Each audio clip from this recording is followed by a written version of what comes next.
Assalamualaikum warahmatullahi wabarakatuh. Hari ini kita masuk ke bab baru.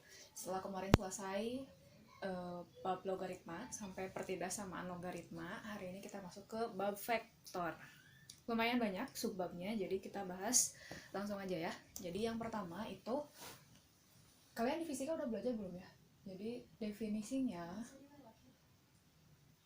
definisi untuk vektor itu apa coba? Vektor itu adalah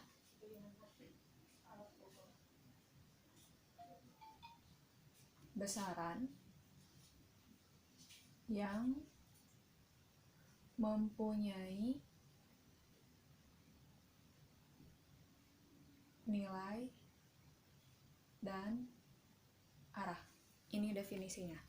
Nah, penulisannya, jadi notasinya gitu ya. Contoh misal, biasanya tuh huruf kecil, kemudian ada panahnya. Nulisnya boleh secara basis. Jadi kalau basis tuh gini, ada I, J, K. Jadi 2I min J plus K, ini vektor secara basis. Atau nulisnya mau secara baris atau secara kolom juga boleh. Nah, nanti ditulisnya gini, 2 min 1, 1. Atau yang ini jadi 2 min 1, 1. Penulisannya sama, jadi kalau misalnya secara basis dia ada 2I min J plus K, IJK tuh berarti dia ada di 3 dimensi. Kemudian kalau IJ aja dia 2 dimensi. Kemudian kalau misalnya kita mau nulis secara kolom gitu ya, nanti nulisnya ke bawah, nanti jadi 2 min 1, 1. Kalau secara baris pakai koma, 2 koma min 1, 1. Jadi cukup tuliskan koefisiennya aja ya, berurutan I, J, K gitu. Bisa? Ini secara definisi. Kemudian dari sini kita masuk ke vektor posisi. Apa itu vektor posisi? Jadi biasanya posisinya itu ada yang dari titik asal. Titik asal tuh berarti kan 0,0 ya, tapi ada juga, atau secara umum kita bikinnya itu dia konsepnya itu jadi akhir kurangi awal atau ujung kurangi pangkal. Maksudnya apa? Jadi kalau misalnya nih kalian punya misal OA gitu ya. O di sini berarti dia tuh kayak titik asal. A di sini berarti titik A. OA ini nanti akan sama dengan vektor A. Begitupun dengan OB, ini pasti akan sama dengan vektor B. OC juga ini pasti akan sama dengan vektor C. Kenapa? Karena untuk vektor O itu kayak titik asal. Dia titik asal berarti berapa? 0,0 ya. Atau supaya lebih jelas, kalau misalnya bukan yang dari titik asal, misal ibu punya vektor AB gitu ya. Nah, ini lihat, akhirnya di mana? AB. Akhirnya itu di B. Ya enggak? Berarti nanti secara konsep dari vektor posisi, akhir kurangi awal atau ujung kurangi pangkal. Berarti yang akhirnya dulu nih, akhirnya di mana? Di B. Berarti nanti jadi vektor B dikurangi vektor A. Nah, kalau misalnya ibu punyanya PQ, berarti nanti yang dikuranginya apa dulu? Q dulu ya, karena yang di akhir itu Q kurangi P. Gitu ya, secara konsep. Nah, supaya lebih jelas kita ke contoh ya, ibu tulis dulu biar gak makan waktu banyak. Oke, contohnya udah ibu tulis. Jadi contoh 1 ini, contoh 2 ini ya.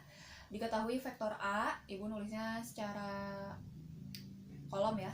3 min 1, 1, kemudian 2 min 3 min 2 untuk yang vektor B. Yang ditanyain tentukan nilai AB dan BA. Pakai konsep vektor posisi. Kalau misalnya kita mau nyari AB dulu, berarti jawab gitu ya, AB akan sama dengan, ingat konsepnya, akhir kurangi awal. Akhirnya di mana? AB. Berarti B dulu nanti ya, B dikurangi A ya. Ingat, akhir kurangi awal. Berarti vektor B-nya mana? Vektor B-nya itu kita tulis 2 min 3 min 2 dikurangi vektor A-nya ini 3 min 1, 1. Udah, tinggal dikurangi aja. nguranginnya yang atas sama yang atas, yang tengah sama yang tengah, yang bawah sama yang bawah. Berarti nanti 2 kurangi 3 dapat berapa? 2 kurangi 3, min 1 ya. Min 3 dikurangi min 1. Min 3 dikurangi min 1. Min kali min jadi plus, min 3 tambah 1, utang 3 dibayar 1. Jadi utang berapa? Utang 2 ya. Min 2 dikurangi 1. Utang 2, utang lagi 1. Jadi utang berapa? Utang 3. Udah nih. Berarti vektor AB itu nilainya min 1, min 2, min 3. Sekarang udah dapat. Nah, selanjutnya kita cari nilai BA. Kalau tadi AB itu B kurangi A karena akhirnya di B, awalnya di A. Sekarang kalau BA akhirnya di mana? Akhirnya di A, awalnya di B. Ingat vektor posisi akhir kurangi awal, berarti nanti jadi A kurangi B. A-nya yang mana? A-nya yang ini lagi. Kita salin 3 min 1 1 dikurangi vektor B-nya 2 min 3 min 2. 3 kurangi 2 berapa? 3 kurangi 2 itu 1 ya. Min 1 dikurangi min 3. Min 1 dikurangi min 3. Min kali min jadi plus ya. Ini min 1, yang ini 3. Utang 1 dibayar 3. Jadi berapa? Positif 2 ya. Kemudian yang terakhir 1 dikurangi minus 2. 1 dikurangi minus 2. Min kali min jadi berapa? Jadi plus ya. 1 tambah 2 3. Berarti ini hasilnya untuk vektor BA. Tadi AB itu min 1, min 2, min 3. BA itu 1, 2, 3. Kira-kira kalau kayak gini nilainya sama apa beda? Beda ya. Jadi untuk vektor AB itu tidak sama dengan vektor BA. Kenapa? Meskipun angkanya di sini 1, 2, 3, nah yang di sini negatifnya ya. Jadi kayak lawannya lah, kebalikannya. Gitu ya. Jadi kalau AB mah itu negatif, min 1, min 2, min 3. Kalau yang BA dia positif. Makanya nanti vektor AB itu tidak sama dengan vektor BA. Sampai sini bisa ya? Kita lanjut. Oke, sekarang kita masuk ke panjang vektor. Kalau tadi di awal definisi, terus kemudian notasi vektor itu seperti apa, kemudian vektor posisi, sekarang kita masuk ke panjang vektor. Apa itu panjang vektor? Jadi kalau misalnya secara umum, misal ibu punya vektor A itu, kalau dituliskan secara umum dia jadi A1I gitu ya, ditambah A2J, ditambah A3K. Jadi si A1, A2, A3-nya nanti berupa angka. Karena di sini dibikin secara umum, jadi ya udah dibikin A1, A2, A3 gitu ya. Kenapa A1, A2, A3, Bu? Karena di sininya vektornya vektor A. Kalau misalnya nanti di sininya vektor B, kalian boleh nulisnya B1, B2, B3 gitu ya. Nah, sekarang kalau mau nyari panjang vektor itu rumusnya apa? Panjang vektor itu notasinya kayak gini. Kayak mutlak ya. Mutlak A atau mutlak vektor A, panjang vektor A. Kalian udah belajar mutlak kan di matematika wajib ya. Jadi panjang vektor A itu akan sama dengan akar gitu ya.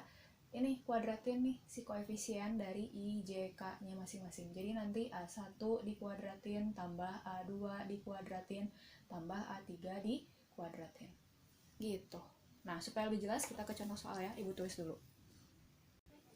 Oke, ini contoh soalnya. Mirip sama yang contoh soal sebelumnya ya enggak? Vektor A-nya masih sama, dia 3 min 1, 1, vektor B-nya 2 min 3 min 2.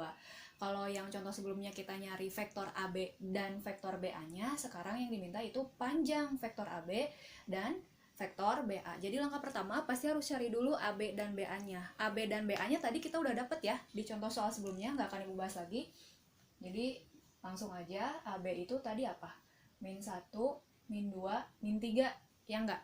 Yang AB. Berarti untuk nyari panjang vektor AB, ini kita udah dapet nih AB-nya, ya. Berarti tinggal cari aja. Panjang vektor AB sama dengan tinggal kalian kuadratin masing-masing, kemudian dijumlahkan. Berarti nanti jadi min 1 dikuadratin tambah min 2 dikuadratin tambah min 3 dikuadratin. Min 1 dikuadratin berapa? 1 ya. Min 2 dikuadratin 4. Min 3 dikuadratin 9. Jumlahin semuanya dapat berapa? 1 tambah 4, 5. 5 tambah 9, 14. Oh, berarti nanti panjang vektor AB itu dia akar 14. Sekarang kalau misalnya kita mau nyari panjang vektor BA, berarti kan dicari dulu BA-nya. Caranya di contoh yang sebelumnya. Tadi kita udah dapat BA itu dia 1, 2, 3 ya vektornya. Berarti untuk nyari panjang vektor BA, caranya sama kayak tadi, cukup kuadratin masing-masing, kemudian jumlahkan. Ini masing-masingnya tuh kan ada 1, 2, 3, berarti nanti 1 dikuadratin tambah 2 dikuadratin tambah 3 dikuadratin. Jumlahin deh. 1 kuadrat itu 1, 2 kuadrat itu 4, 3 kuadrat itu 9. Kalau kalian jumlahin dapat berapa nih? Dapat akar 14 ya. Ini panjang vektor BA. Nah, jadi kalau kita lihat nih, tadi panjang vektor AB itu akar 14. Panjang vektor BA juga akar 14 ya. Berarti kalau untuk panjang vektor AB sama BA itu sama ya. Karena meskipun vektor yang awalnya kalau yang ini minus, sementara yang ini positif, jadi beda gitu ya.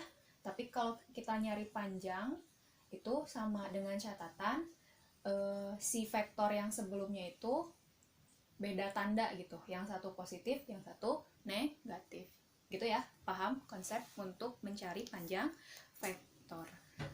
Satu lagi materi untuk hari ini yaitu tentang vektor satuan. Ibu hapus dulu ya.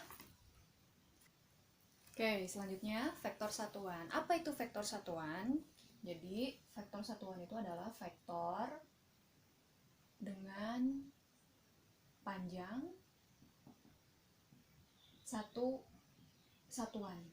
Nah, maksudnya naon, Bu? Nah, jadi kalau misalnya nih ya, Ibu bikin ada vektor A, yaitu secara umum kayak yang tadi A1I ditambah A2J ditambah A3K, kemudian ada ini ya panjang vektor A, yaitu nanti panjang vektor A akan sama dengan A1 dikuadratin ditambah A2 dikuadratin tambah A3 dikuadratin. Nah, buat nyari vektor satuan itu simbolnya gini. Nah, A gitu ya. Jadi vektor satuan simbolnya seperti ini. Nanti dia jadi 1 per panjang vektor A dikali vektor A. Gitu. Supaya lebih kebayang, kita ke contoh soal ya. Oke, contohnya ini. Tentukan vektor satuan dari vektor P itu sama dengan I tambah 2J minus 2K. Oke, berdasarkan rumus, tadi katanya vektor satuan tuh ini kan, jadi 1 per panjang vektornya dikaliin vektornya. Berarti kalau misalnya pusing dalam basis, kita ubah dulu dia dalam kolom aja ya, vektor kolom. Jadi nanti yang awalnya masih P sama dengan I 2J min 2K, kita bikin dia jadi P sama dengan, di depan I berapa tuh angkanya? 1 ya, di depan J dia 2, di depan K dia minus 2. Berarti nanti vektornya itu kayak gini, 1, 2, min 2. Udah dapat nih vektor P-nya, kemudian kita cari panjang vektor P. Panjang vektor P berarti tinggal akar, kuadratin masing-masing, kemudian jumlahkan ya. Ini nanti jadi 1 kuadrat ditambah 2 kuadrat ditambah minus 2 dikuadratin. Nanti kita punya berapa tuh? 1 kuadrat itu 1, 2 kuadrat itu 4, min 2 dikuadratin itu juga 4 ya. Nanti jumlahin dapat berapa nih? 4 tambah 4, 8, 8 tambah 1, 9. Akar 9 berapa? 3 ya. Berarti untuk vektor satuan dari vektor ini nanti simbolnya jadi kayak gini. EP gitu ya. Sama dengan 1 per panjang vektor P-nya. Tadi berapa panjang vektor P-nya? Ini ya. 1 per 3 dikali vektor A-nya. Vektor A. Atau karena di sini P berarti kaliin vektor P. Kita kaliin sama yang ini ya. 1, 2, min 2. Nah, berarti nanti tinggal kaliin masing-masing aja. Ini nanti jadi 1 per 3 kali 1, nanti dapat 1 per 3. Karena kita nulisnya dalam kolom, berarti nanti ke bawah aja. 1 per 3 kali 1 dapat 1 per 3, 1 per 3 kali 2, 2 per 3 ya. kemudian 1/3 kali minus 2/3 nanti dapat min 2/3 gitu. Yang ini mepet ya. Oke lah, supaya lebih jelas penulisannya. Jadi kalau ini kan secara kolom ya, kalau kita mau bikin dia dalam basis ini berurutan. Jadi ini tuh punya I, dia punya J, yang ini punya K. Jadi nanti jadi 1/3 I tambah 2/3 J minus 2/3 K gitu. Bisa? Jadi hari ini materinya sampai sini, sampai vektor satuan. Minggu depan kita melanjutkan ke operasi pada vektor. Jadi ada perkalian vektor dengan skalar, penjumlahan, pengurangan, kemudian ada perkalian dot atau perkalian apa ya, ya seperti itulah. Pokoknya nanti lebih jelasnya minggu depan. Nah, tugasnya dari ibu selain seperti biasa ini salin semuanya, berikut contoh soalnya. Tugasnya ada tambahan nih di yang video ini. Jadi cari vektor satuan dari yang contoh sebelumnya ya, yang AB dan BA. Contoh-contoh sebelumnya tadi kan kita dapat panjang vektor AB berapa, AB-nya berapa. Jadi kalian tugasnya cari vektor satuan dari AB dan BA ya. Dari contoh soal yang sebelumnya ibu udah jelasin kan AB apa, BA apa, kemudian panjang vektor AB, panjang vektor BA. Nah kalian sekarang tugasnya cari vektor satuan dari AB dan BA. Tambahin aja nanti di kolom bawahnya ya. Setelah nulis yang ini kalian tulis dari contoh sebelumnya, maka vektor satuan dari AB adalah kalian tulis, kemudian vektor satuan dari BA adalah, nanti ibu periksa catatannya ya. Kemudian kuisnya jangan lupa dikerjakan. Perhatikan deadline pengumpulan tugasnya. Mudah-mudahan ini dapat dipahami. Kalau misalnya belum jelas, boleh ditanyain di WhatsApp atau nanti pas Google Meet atau Zoom meeting ya. Tetap jaga kesehatan semuanya. Sekian dari ibu. Billahi taufiq wal hidayah. Wassalamualaikum warahmatullahi wabarakatuh.